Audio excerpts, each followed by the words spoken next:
Swing on me. I ain't did nothing to that man, bro. What happened last night left even the most experienced partygoers in disbelief. The city's most exclusive nightclub was electric on one of those evenings. The lights were bright, the music was loud, and it was going to get tense because of the lights, the crowd of celebs, influencers, and everyone else in between. But the majority of people were there to dance and unwind. 3 recognizable faces also had unsettled business. I just had to cool off, right? Just get my mind right, man, you know. But I really gotta get this off my shit, man. Even though the VIP section was busy, Kirk Frost and Yung Joc were dressed to impress and not their usual rowdy, talkative selves. There was a problem. They were sitting in their corner table like monarchs watching their court, but neither of them was actually drinking, even though they were holding drinks. They seemed cool and collected to the average clubgoer, but their body language spoke a different story. Kirk barely nodded and maintained his gaze on the center of the dance floor as the Joc leaned in to talk to him. Kirk and Joc weren't there to celebrate their VIP booth, even though they were surrounded by people. It gave them the perfect view of the room, and they wasted no time in anticipating his arrival. He was there when he did, somewhat oblivious to the trouble that was coming his way. Scrappy entered as if he owned the place. The room was filled with his swagger, confidence, and broad smile. He was surrounded by his people as soon as he walked in, embracing and hugging fans, clinking glasses, laughing aloud, and taking pictures with the crowd. People gravitated towards Scrappy because he wasn't holding back, and his enthusiasm was contagious, and you could feel the shift in the club's vibe. That's simply the way things are whenever. A few keen spectators noticed something more in that dimly lit VIP booth across the floor, but the others were captivated by the excitement when Scrappy emerged. Kirk and Joc were not being careless. They were still trapped in their stairwell and were watching everything they did. Those who knew of the tension could feel it seeping into the air, while others did not notice it right once. Every spotlight produced a shadow, and Scrappy was about to step right into it. The DJ slowed down his beat a little halfway through a transition, as if he was trying to determine where the energy was going. Mid-twerk, another dancer by the bar paused and looked towards Scrappy's booth. Additionally, a few security personnel quietly shifted places.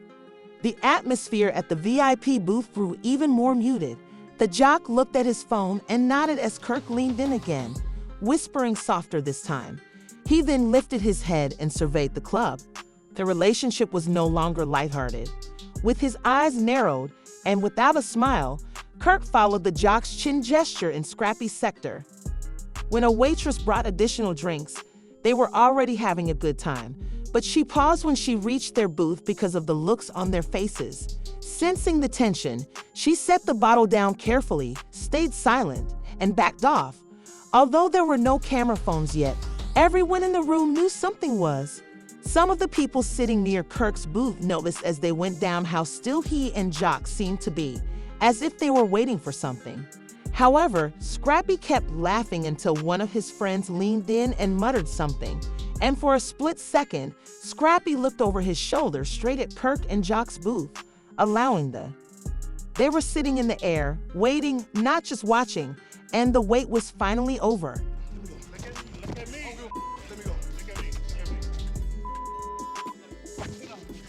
Man, I am frustrated and irritated, man. It was not long before the silence ended. After a while, Kirk and Yung Joc moved out of their VIP section and started to navigate the mob. The atmosphere shifted as soon as they did, and you could see people stepping back. Even though they weren't yelling or shouting yet, their actions caught everyone's attention.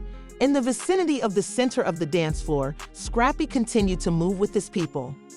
He watched the movement coming straight at him as Kirk and Joc drew near. As if to keep his cool, he turned and nodded, asking, "What's up?" Scrappy's question was asked with his arms outstretched, but Joc did not smile. His voice was intrigued, a touch hesitant, but not yet anxious. Kirk didn't return the gesture, but they stood so close to one another that personal space didn't matter because of the music. It felt suddenly too loud for the tension in the air, but the tone soon altered, and what started out as words swiftly developed into something far more powerful. "We heard what you said, Scrap," Joc remarked, leaning forward. "You have been talking excessively." As he discussed what Kirk had said, Scrappy furrowed his brow in perplexity and stared him in the eye.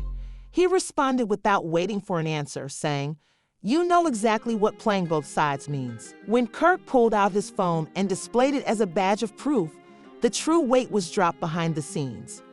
"You don't think you'll get back to us?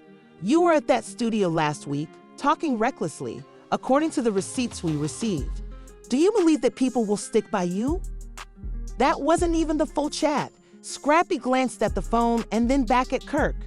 Without flinching, Kirk said, "Context or not, you said it, period." He had raised his voice a little. "I didn't say what you're trying to say, but I did say it." With the so-called proof in hand, the scene was getting more intense. Scrappy's normally calm manner was rattled, and his face flushed. He stated, "You all are acting like I'm some kind of snake, but I've been real with both of you guys, more times than I can remember." The DJ turned down the music a bit, and everyone who hadn't noticed earlier was now looking at their phones. Scrappy gestured to Kirk's phone, which he had intended to exhibit, as security at the perimeter of the dance floor started to move in just enough to be ready. "You think I'm scared of receipts?" Scrappy said. "In any case, half of you are fake." "Let him talk. Let him get it all out," someone said, but Scrappy wasn't calming down.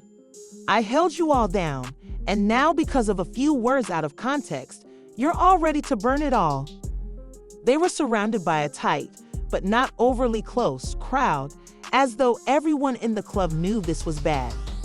It was about trust, pride, and respect being tested right there under the flashing lights, and you could feel it in the air as the final spark that would ignite it all was just seconds away. Have nobody if y'all ain't with me. I don't have nobody. Okay. Like all that talking, cuz I need y'all to show me, cuz, for real. Neither Scrappy nor Joc was giving up when the yelling reached its zenith. As Scrappy approached and filled the narrow space between them until they were chest to chest, the Joc stayed still. "You might want to fall back before this gets real," Kirk said, leaning in to give Scrappy a final warning when he saw it coming. But Scrappy was too strong for that.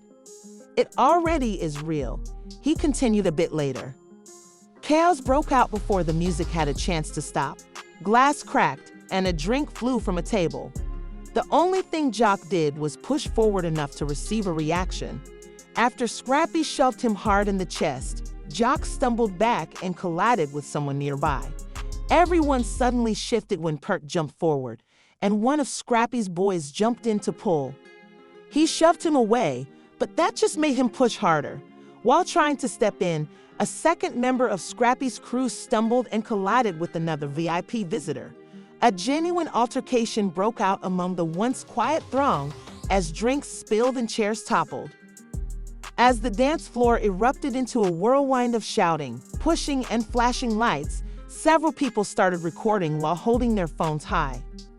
Scrappy's group was not slowing down, but one of his men shoved a security guard before any blows could be exchanged. The nightclub wasn't merely observing. They were present when the fight broke out. Security didn't waste any time. Bouncers, all dressed in black, hurried in from all sides with a goal. Kirk was pulled out of the circle by one of them, who grabbed him from behind. "Don't touch him like that," someone shouted behind. As the bouncers doubled down and separated the group, a woman nearby screamed as a drink splashed all over her clothing. The booth where Scrappy had been partying now looked like it had been hit by a storm, and the tables had been rearranged.